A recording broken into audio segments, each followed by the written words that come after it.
Hello, ma'am.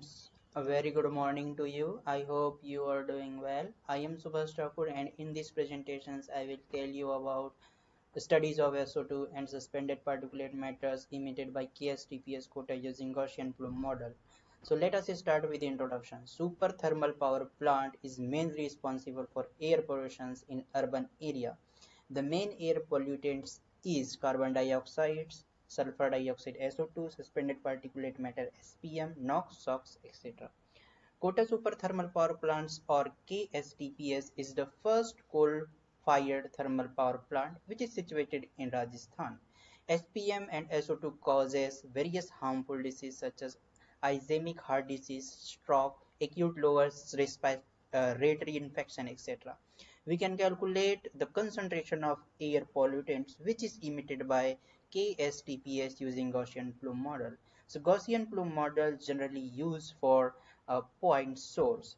Okay, and this is the some general expressions of concentrations that we use to calculate concentration of air pollutants, where Q is the rate of emissions in kg per second, U is the velocity of the wind, and sigma y and sigma z is the standard deviations, and these two terms, e to the power you have something and e to the power something. So this is the SEP profile. Okay, KSTP is a capacity of 1000 megawatts or more. This would entail the creations of an additional capacity of at least the lakhs of megawatts by 2012. So this picture is the satellite image of Kota super thermal power plant. So on the left side of this thermal power plant you can see a river. This is the river which is called the Chamber River, and on the side of this river you can see a big city which is the Kota city, and you can see the some the smoke is the blowing on the left sides of the city, and somehow if the wind direction change, then the this city will be affected by these the smoke. Okay, so let's move ahead, and let us start with the Gaussian plume model. The Gaussian plume model is the most common air pollution model. It is based on the simple formula that describes the three-dimensional concentration field generated by a point source under stationary meteorologic and emission conditions. So this model is proposed by the two scientists WJ and WJ and JH Head in 1978. Okay, and so this is the two-step profile. Okay, so this Q is the source of the emissions, and this is the source, this point is source, and Q is the emission rate in kg per meter second. And you can see this is the the wind is blowing towards the the right, from the left to right, and definitely the smoke which is emitted by this source will affected by this the U or wind, and you can see that we can get the shape of the profile, or the profile shape on the x directions, because wind is blowing on the x directions. Okay, and this the sigma z and sigma y is the standard deviations, and z is the height of the point from the elevations where we wanted to know the concentrations of the pollutants. And let's move ahead, and then we have this cxyz, and the concentration of the pollutants cxyz emitted by a point source at any points we can calculate using this formula, and where these terms 1 divided by 2 pi sigma y sigma z e to the power something, and you can see that minus z square divided by 2 sigma z square. So this is the shape of the distribution in three dimensions. Okay, and now what we can see in this diagram, so this is the the ground, and you can see this is the chimney, that means this is the source for pollutants, and you can see the plume is the like this, and this is the center line for Plume. And we want to calculate the concentration of the pollutants on this point. So this the height of this is Z, and HS is nothing but the height of the source above ground, and this delta H is the initial plume rise, and this H is the effective height of plume center line in meters. Okay, and okay, so let's move ahead. And this is the the formula of concentration of pollutants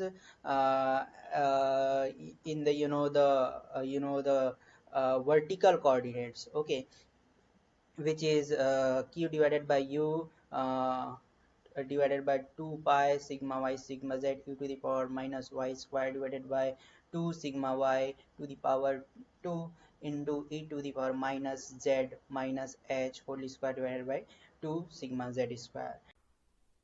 Yeah, so as the plume is spread downward as well as upward as it move downwind from the source, it will eventually hits the ground. Clearly, the plume cannot continue to spread into ground. Instead, it is reflected back into the air above the ground.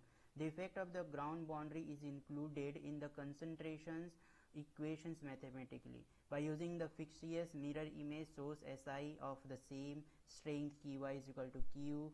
Okay, and in this diagram what we can see here is that we can see a source which is S, and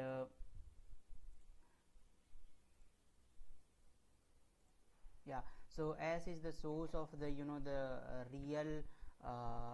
real source, you can say, and the Q is the emission rate, and this is the upper edge of the real plume, and this is the lower edge of the real plume, and this is the center line for the real plume, and P is the point where we want to calculate concentration of the pollutants, and the Z is the the distance of this source from the ground, and below the ground what we can see some the imaginary source SI, and QI is the imaginary the emission rate, and this is the lower edge of the imaginary plumes, and this is the upper edge of the imaginary plume, and also we can the this H is the height of the the center line of the imaginary plume. And let's move ahead, and using this formula we can calculate the concentration of the pollutant at point P.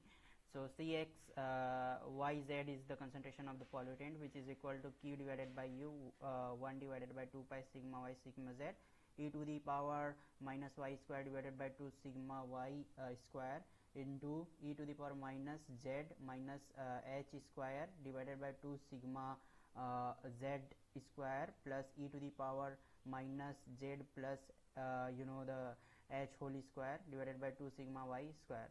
And if you want to calculate the concentration of the pollutant at the ground level, then the Z will be 0, so the concentration of the pollutant will be this Cxy comma 0, because Z is 0, which is equal to Q divided by U 1 divided by pi sigma y sigma z e to the power minus y square divided by 2 sigma y square into e to the power minus h square divided by 2 sigma z square. Okay, so let's move ahead, and suppose that we want to calculate the concentrations at the ground level on the center line of the plume, then the or we wanted to calculate the concentration of the pollutant at the along the x directions, then the concentration of the pollutant will be Cx 0 comma 0, because the y and z is equal to 0, which is equal to Q divided by U 1 divided by pi sigma y sigma z square e to the power minus h square divided by 2 sigma z square. So we saw a lot of the formula to calculate the concentration of the pollutant at different point. Okay, and there is a formula which is sigma y is equal to Iy into x, and sigma z is equal to sigma Iz into x. So here sigma y and sigma z, the standard deviations, and where Iy and Iz are the turbulent wind speed fluctuations, in the y and x direction respectively. And we can calculate the Iy using this formula, which is Iy is equal to 0.8 divided by ln hs divided by z0 minus 1, where ln is the natural log and hs is the release height, and z naught is the aerodynamic roughness. Okay, and also we can calculate the Iz using this formula. Iz is equal to 0.5 divided by ln hs divided by z naught minus 1. Okay, and there is the some data is given. You can see in this table for the the lateral intensity and vertical intensity. And if we have this data, then we can talk about the thermal steady the fications. And there is a problem. So this data is for the KSTPS quota. Okay, and here what we want to calculate is that the concentration of the pollutants along the x-axis. Here Q emission rate is given, which is equal to 500 gram per second, and wind speed is 25 meter per second. H is equal to 180 meter, which is stack height, and sigma is standard deviation is 151 meter, and sigma z is equal to 108 meter. And we want to calculate the concentration of the pollutant at ground level using the formula, or we put this all the value in the formula, then we are getting the value which is 0.001565 gram per meter cube. Okay, and so these are the some references that I used to make these presentations. And thank you, ma'am, for giving this opportunity. I learned so many things from these presentations. Thank you.